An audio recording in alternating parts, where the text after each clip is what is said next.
For the first time since late January, the Devils have won 2 games in a row. They defeated the Blue Jackets 5-3, and not only that, Mrs. Fields the Cookie finally won her first dessert race this season. What do I mean by that? Oh boy, we have a lot to dissect in today's episode of Locked On Devils. Buckle up, everybody. You're Locked On Devils, your daily podcast on the New Jersey Devils, part of the Locked On Podcast Network, your team every day. Hi, this is Bryce Salvador, and you're Locked On Devils with Trey Matthews. Elliott scores! Oh, Stevens stepped up, nailed it. Brodor's got the puck. What a shot. The Devils win the Stanley Cup. Alrighty now, what is up, New Jersey? Welcome back to the Locked On Devils podcast here at the Locked On Network. I'm your host, Kyle Jockey Play announcer, Devils Wire Pucks Pitchforks, and also part-time credential media member, Trey Matthews. Before we get into today's episode, I first owe you guys an explanation. Why have I been MIA the last few days? Where have I been? Well, to put it simply, I was just on vacation. Nothing happened to me. I did the same thing last year. As you guys know, I love doing this show. I love covering the New Jersey Devils. I love giving you guys my perspective, but with all the traveling and all the coverage I've been doing, sometimes it can take a strain on you mentally. So I took a few days to just step away, clear my head a little bit, but don't worry, I was still in the loop. I can't take a vacation even if I tried. So I was very plugged in with all the moves the Devils have made, including adding people like Daniel Sprong, Dennis Cholowski, Brian Dumoulin, Cody Glass, just like you anticipated heading into the trade deadline. Oh, who am I kidding? People wanted Tom Fitzgerald to aim a little higher, if you know what I mean. But Cody Glass is actually off to a pretty decent start to his Devils tenure. But we'll talk about that in a future episode. Let's talk about something more uplifting, which is the Devils' recent win over the Columbus Blue Jackets. Played them at the Prudential Center and came away with a 5-3 victory. For the first time since late January, the Devils have won 2 straight games. Wow, that's pretty sad of me to say. In the first segment, I will share my main takeaways from the game. Then in the second segment, we will hear from head coach Sheldon Keefe, and I will also list some players that caught my eye, some honorable mentions, and then my personal 3 stars of the game. And then in the third and final segment, I will compare the stats and give the Devils a letter grade.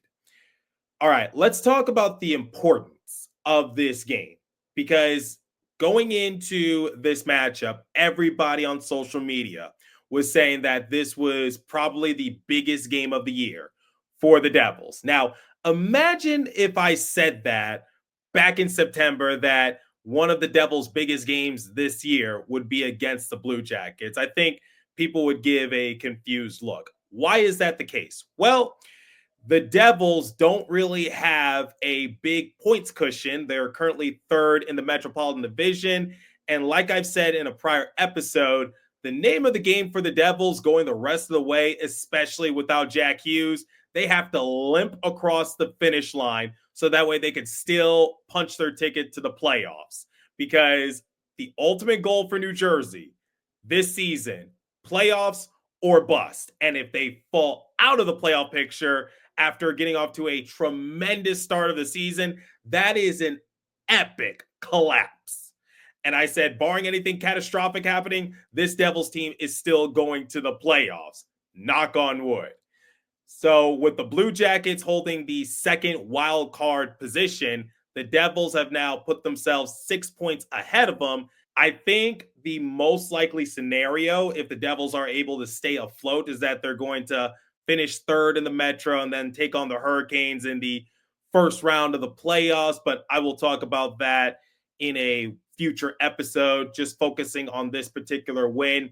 Was this game as important as people were making it out to be? I would say yes, because once again, you are trying to put yourself in a more comfortable position in the standings. The Blue Jackets, they feed off of momentum. They're one of the feel-good stories around the NHL, rightfully so. This is the fourth game in which the Devils don't have Jack Hughes, and keep in mind, Hughes will not appear the rest of the season. Jonas Siegenthaler, he's out for the regular season. I think the playoffs are a question mark, and Dougie Hamilton is also missing significant time, which leads into my next point, which is who's going to step up in the absences of some of those big name players that I just listed, because Jack Hughes, star player, always generates points. And it seems like he was always out there when the Devils would score a goal. Jonas Siegenthaler, a good lockdown defenseman. Low key, Siegenthaler has been having a pretty solid season. And Dougie Hamilton, the best offensive minded defenseman on the Devils roster. He generates so many opportunities for New Jersey. That's the big thing, which is the Devils still have some good players on their roster, including Timo Meier, Luke Hughes, Nico Hischier, Jesper Bratt, still got Jacob Markstrom in between the pipes. That's a solid group of players I'm sure a lot of people would love to have on their team. So will those players step up? A good amount of them did. That'll be saved for the second segment. But in the first period, I noticed that the Devils came out with a lot of energy. They were playing with great speed and they were forechecking the Blue Jackets hard. And it showed because the Devils got off to an early 3-0 lead heading into the first intermission.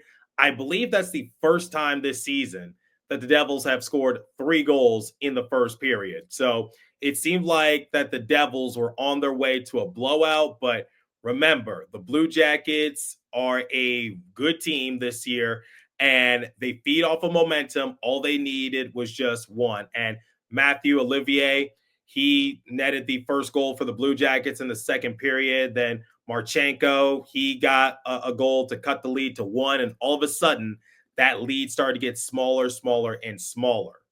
But what did the Devils do? Thanks to Timo Meier in the second period, Luke Hughes in the third period, they recaptured the momentum to keep the Blue Jackets at bay. And this was something that Bill Spaulding, Ken Danico, and Bryce Salvador were talking a lot on air, which is the Devils need to find a way to kill the momentum for the Blue Jackets in order to make sure that they're not given a fighting chance.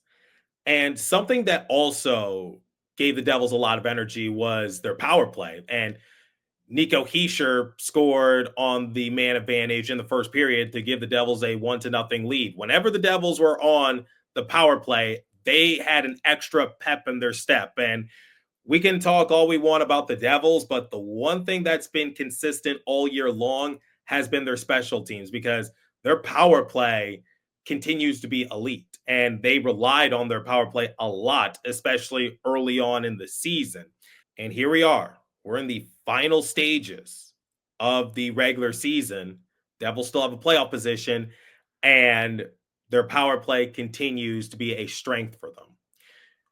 So this certainly was a big game for New Jersey, and they stepped up big time. And congratulations to Mrs. Field for getting her first win during the dessert race. And for anyone who doesn't know, the Prudential Center, they do the dessert race during a media timeout. And Mrs. Fields is a cookie who never wins the dessert race. But this time around, she actually won it. And it's an inside joke for Daniel Amoya of the Hockey Writers. He always talks about it on his social media platform, and I find it quite comical. He even admitted when we did an episode on running with the Devils not too long ago that he squeezes the hell out of it because it makes for great content. And he had a feeling that Mrs. Fields was going to win because, once again, people were saying that this was the biggest game of the year for Devils. So why not give the crowd something to cheer about? Because I think everybody has caught on with the joke. So even though I couldn't see it in person and I couldn't see it on TV because, like I said, it's during a media timeout, it was still funny to see on social media. So yes, this was a big win for New Jersey for more reasons than one. But before I transition to the next segment, I first want to tip my cap to the Columbus Blue Jackets, because what a season they've been having with everything they've gone through as an organization, the pain, the hurt. they still rally together, the coaching staff, the players, and they've put the Blue Jackets into a playoff position. And I don't think anyone projected for the Blue Jackets to be this good. So playoffs or no playoffs, the Blue Jackets should be very proud of themselves. And I got to tip my cap to them because at the end of the day, the Blue Jackets are playing for something bigger, and we all know. And they're all playing for their late star player, Johnny Gaudreau. May God rest his soul. So it's just nice to see a feel-good moment for the Blue Jackets. And in my heart to heart, I really hope they do make the playoffs. And how can you not be romantic about sports? So playoffs or no playoffs, the Blue Jackets should be very proud of themselves. Okay. We're going to list some players that caught my eye momentarily. But before we continue, let me tell you guys about Wonderful Pistachios. Looking for a snack that's both delicious and nutritious? Crack into a good source of protein with Wonderful Pistachios. Wonderful Pistachios is one of the highest protein nuts. Each 1 ounce serving has 6 grams of protein, giving you over 10% of your daily value. Plus, they're packed with fiber and better for you unsaturated fats to help you keep feeling fuller all day long. As you guys know, I'm always on the road. I'm always traveling. So I need a snack by my side. Personally, I love the no shells variety. It's a perfect grab and go snack for busy days.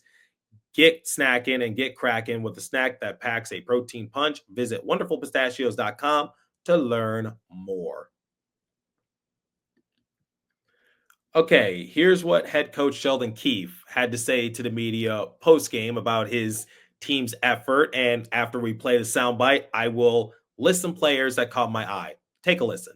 Thoughts on not only the start, but just when they got back, how you guys survived and made a push and finished the game? Yeah, I thought we gathered ourselves. Kind of felt that they'd have a push. I mean, they score. They don't play too many low-scoring games, but like that, really the rest of that second period, from the time they scored their second goal, we didn't really give up much. Took the one penalty, but other than that, did a pretty nice job through the second, and then right back to it. Great start to the third period to extend the lead. They talk about playoff hockey this time of year. Your team was not only fast but physical tonight. Yeah, especially off the start. I loved their energy. Just the guys were really committed today just to go out and play. Pretty simple game to start. But lots of speed on the puck, which speed on the puck usually brings with it some physicality to just play through your check and then get a power play. And, power play makes good on it. It's a great recipe. Get a good start, don't give up much, have good energy, get a power play, make good on it, get control of the game, and take care of it from there. So that's 2 games in a row here now that we've been able to play with a lead, and that's what you want to do. Like I said in the first segment, it was a big game for the Devils, and for the first time since late January, they're on a winning streak. Albeit they've just won 2 games in a row, but you'll take anything, especially with everything they had to deal with last week. All right. Before I list my personal 3 stars of the game, first, some honorable mentions. The first honorable mention goes to Cody Glass. I jokingly said in the first segment that I don't think Cody Glass was the player that people had in mind for the Devils to get at the trade deadline, but here we are. People had very low expectations for him, but in his first 2 games with the Devils, he's performed really well. In this game against the Blue Jackets, he recorded 2 assists, and in the game against the Flyers, he netted himself a goal. So Cody Glass, he's off to a pretty good start with his Devils tenure, and similar to what Bill Spaulding said on air, Cody Glass is a restricted free agent at the conclusion of this season. So there is some room for negotiation here if the organization wants to keep him around. And he was a former high draft pick, but hasn't really panned out the way that I think people anticipated. But he's being given a new opportunity, and so far so good. Not really going to overreact to it because it's still a long ways to go before the Devils get to where they want to get to. But I've been impressed with Cody Glass, and he's been fitting in quite nicely. But I don't think this kind of point production is sustainable for a player of his caliber. But we'll see what happens. Speaking of a player who got off to a very good start to his Devils tenure, but has since fallen off just a little bit, Paul Cotter. He's my next honorable mention because Cotter was a healthy scratch against the Flyers, and people were quick to throw their speculations and their opinions saying like Paul Cotter shouldn't have been scratched. It should have been Nathan Bastian. But Sheldon Keefe said that the reason he scratched Cotter was mainly for Cotter to just get refocused a little bit. Like just take a game off to get his head right and try to get back into the swing of things because Cotter has fallen off a little bit, or not a little bit. He's fallen off a lot since the beginning of the year. At least he's still hitting a lot of people, and that's his bread and butter. He's meant to rack up the hits. That's the whole reason Fitzy got him here in the first place. His offense is a bonus, but his offense came alive in this game.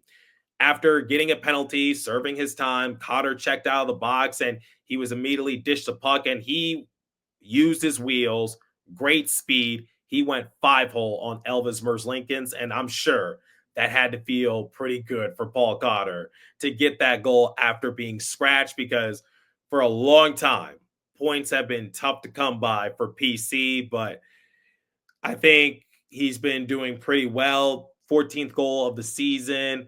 And honestly, I still would take Paul Cotter over Alexander Holtz any day of the week because 14 goals, that's actually not bad. And he racks up the hits and he's not a one-dimensional player like Holtz. And I believe Holtz is still in the AHL. So I would still do the trade for Paul Cotter if Fitzy had to do it all over again the next day. So congratulations to Paul Cotter for sort of redeeming himself. All right, my third star goes to Timo Meier, who scored in the second period to put the Devils up by 2 once again, 4-2 to be exact. And it was Timo Meier's 18th goal of the season.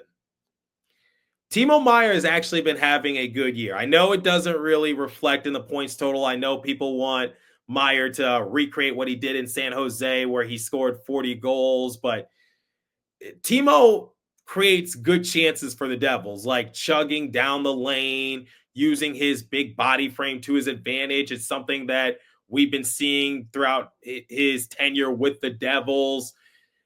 I know a lot of people are quick to bash on Meier, but with Jack Hughes now out, I do expect for Meier to elevate his game a little bit more. And I saw it on the power play.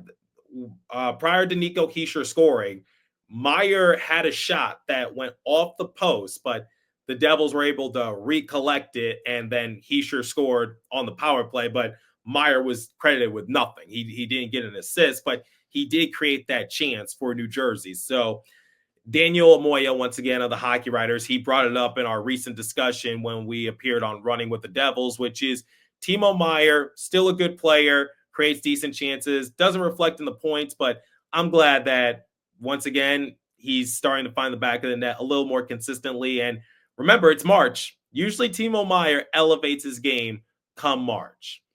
My second star, speaking of elevating his game, Luke Hughes.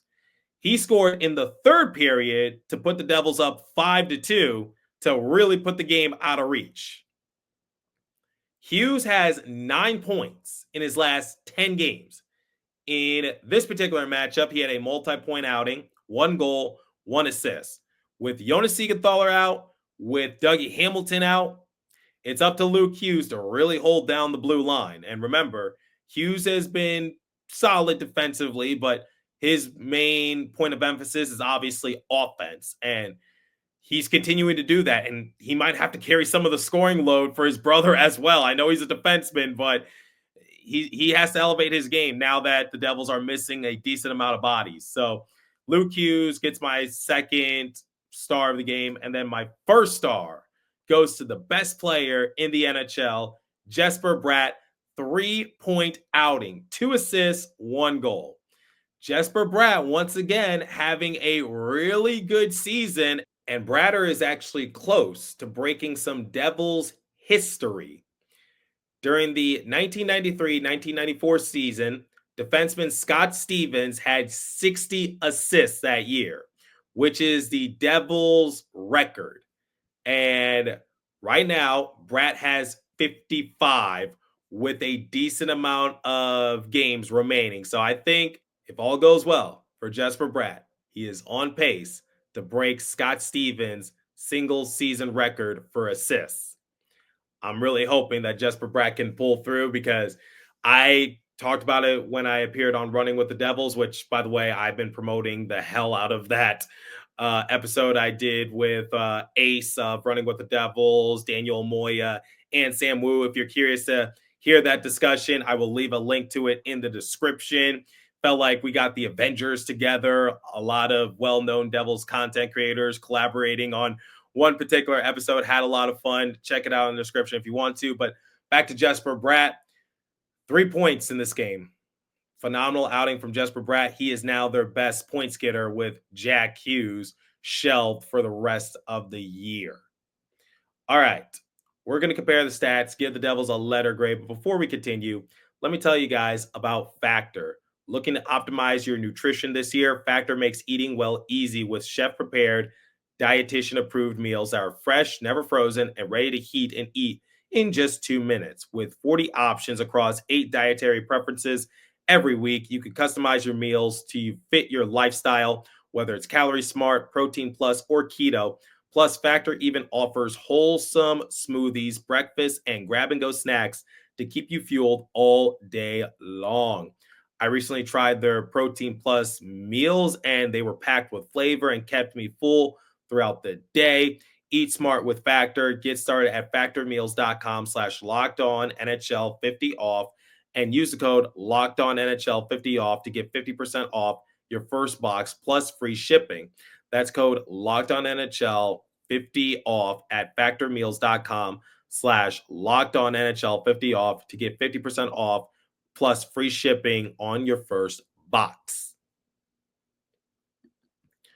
Okay, let's compare the stats, give the Devils a letter grade, and get out of here. Shots on goal differential 28-20 in favor of the Devils. I'm actually glad that the Devils were able to get Elvis Merzlikins in this particular matchup because if you remember the first meeting between these two teams, Merzlikins absolutely stymied the Devils despite a late comeback effort led by both Luke and Jack. And during his post-game interview, Elvis himself even said that he was exhausted. Used up a lot of energy in that game, but the Blue Jackets squeaked away with the victory. But I'm glad that the Devils got to him this time around. Power plays. Devils were 1 for 5. Keep in mind that some of them were abbreviated power plays. Blue Jackets were 0 for 3. Hits 27-16 in favor of the Blue Jackets. Giveaways 11-10 in favor of the Devils. Takeaways 2 a pop. Block shots 14-13 in favor of the Blue Jackets. Time spent in the penalty box 10-6 in favor of the Blue Jackets. If I had to give the Devils a letter grade, I do want to give them an A, but there were points where they allowed Olivier to recapture the momentum for the Blue Jackets. But to the Devils' credit, they were able to keep the Blue Jackets at bay, make sure that the momentum didn't swing into their favor. But there, especially when the Blue Jackets cut into a 1-goal lead in the second period, the Devils just kind of lost themselves a little bit. And similar to what Bill said on air, they were kind of waiting for that media timeout to regroup and sort of hear a game plan strategy from Sheldon Keefe. But it was short-lived because Timo Meier did respond a few minutes later to give the Devils a 4-2 lead. So I'll give the Devils a B+. It was a big game. They stepped up to the moment. Yes, there were times in which I was a little nervous because the Blue Jackets, they're not a team that you should underestimate. But yeah, I will give the Devils a B+. Wasn't a perfect outing, but big win for both the Devils, Mrs. Fields, the cookie, and I'm sure the vibes are starting to raise a little bit, especially with the playoffs right around the corner. But let me know your thoughts. What did you think of this matchup against the Blue Jackets? Do you think the Devils can win a little more consistently despite missing some key assets? I'm curious to hear your thoughts. Leave a comment down below. If you're watching on YouTube, if you're listening on podcast streaming service, hit me up on my personal X page app at TreyMatt4 or the show's X page app at Locked On Devils. As for today's episode, that's all the time I have for you. Continue to stay safe, Have a wonderful day, New Jersey. Go Devils. I'll catch you guys next episode. Thanks for listening once again.